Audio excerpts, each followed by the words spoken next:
बर्दाश्त नहीं कर सकता। ये कदाचित भैया की आवाज नहीं है, ये कोई धोखा है। आप इतनी अधूर नहीं भाभी, धीरज रखिए।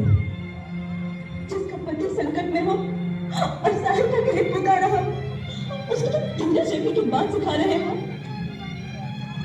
लक्ष्मण, क्या तुम राक्षसों के डर के मारे अपने प्राण बचाने के लिए नहीं जा रहे? मैंने तुम्हें इतना कायर कभी नहीं समझा था। अपने भाई के सामने धनुष उठाकर अपनी वीरता के डींगे मारते रहते हो। और आज सचमुच वीरता दिखाने का अवसर आया कि तुम डरे हुए चूहे की भांति अपने दिल से निकलना नहीं चाहते। आप मुझसे बातें मत कीजिए। आप मुझे जानते हो आप क्या कर रहे हैं। मैं अच्छी तरह जानती हूँ तुम्हें। जिस भाई ने तुम्हें अपने पुत्र की भांति पाला है, आज जब उनके प्राण संकट में आ गए तो तुम डर के मारे अपनी बहन के आंचल में आकर छुप गए। क्या इसी से यही तुम्हारा कर्तव्य है? मेरा एक ही कर्तव्य है, अपने बड़े भाई श्री राम की आज्ञा का पालन करना। और वो मुझे कह गए कि मैं आपकी रक्षा के लिए यही रहूं, इसलिए मैं आपको किसी भी स्थिति में अकेला छोड़कर नहीं जा सकता। मेरी रक्षा, जिसके लिए मैं सारा संसार त्याग कर इस वन में रहने आई हूँ, जिसके बगैर मैं एक पल भी जीवित नहीं रह सकती, और जब उसके प्राण संकट में आ गए तो मेरी रक्षा करने से क्या लाभ? लक्ष्मण, अगर उनको कुछ हो गया तो मैं एक पल भी जीवित नहीं रह सकूंगी। देखो उसको, मेरे शरीर की रक्षा करते रहना और पालते रहना भाई की आज्ञा। हम आप समझ क्यों नहीं? हम आज आ ही नहीं सकते। तीनों लोगों में कोई ऐसा वीर नहीं जो उन्हें परास्त कर सके। किस दुर्भाग्य के कारण आपकी बुद्धि टूटी हो गई।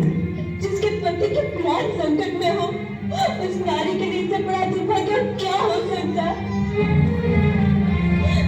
आज तुम हर धर्म पर उतर आए हो, सिद्धि तो तुम सदा से ही रहे हो, परंतु अपनी कायरता के कारण मेरी अवज्ञा भी करोगे, उसकी मुझे आशा नहीं थी। अब मुझे कारण मत कहिए। कारण नहीं, तुम ये आज्ञा का पालन करो। हम आप हट मत कीजिए, अब मंगल हो जाएगा।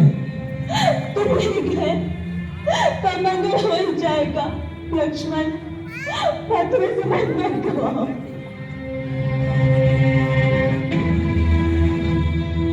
ठीक है, तुम नहीं जा सकते तो ये धनुष्मान मुझे दे दो। हर आर्य स्त्री अपने पति की रक्षा करना अच्छी तरह से जानती है। माँ, धनुष्मान भी मुझे नहीं दे सकते। ठीक है, मैं ऐसे ही चली जाती हूँ, तुम यहीं रहो। भाभी मुझे इतना विवश मत कीजिए। बातें ना करो, कर्म करो कर्म। अच्छी बात है, आपकी आज्ञा का पालन करने के लिए आज पहली बार लक्ष्मण अपने प्रभु श्री राम की आज्ञा का उल्लंघन करता है। आप कुटिया में चले जाइए।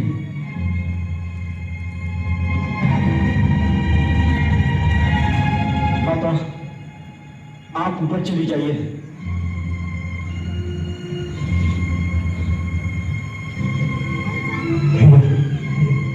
मुझे क्षमा कर दीजिए।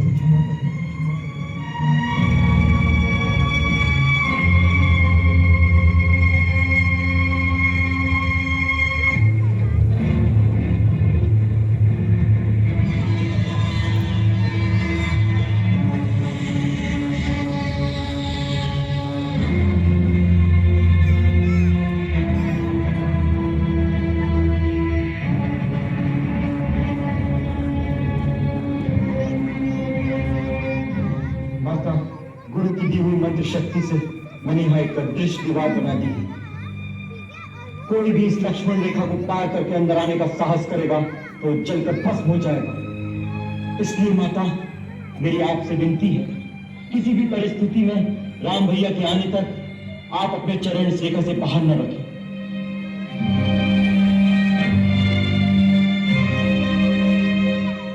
हे वन के देवताओं, समस्त प्राणियों, मैं माता सीता को आपकी सुरक्षा में छोड़े जा रहा हूं। उनकी रक्षा कर रहा हूं।